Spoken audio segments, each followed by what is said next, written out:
बातमी राजकीय वर्तुळातून आहे।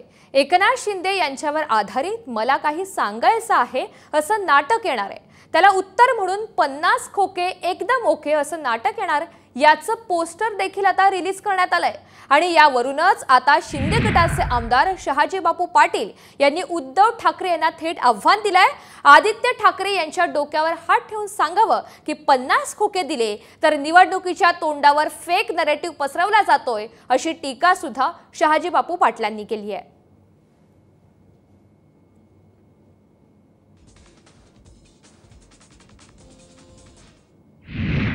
आदित्य ठाकरेला स्टेजवर उभा करायचं उद्धव ठाकरे आणि त्या डोक्यावर हात ठेवायचा आणि आम्हाला 50 खोकी दिलेत म्हणून जाहीर करायचं। निवडणूक तोंडावर आल्यानंतर अशा पद्धतीचे होतं असं हा एक आणि यांचं नाटक येणार आहे। ती फेक नरेटिव्ह ह्या सिस्टीमवर तर नेहमीप्रमाणे आहे।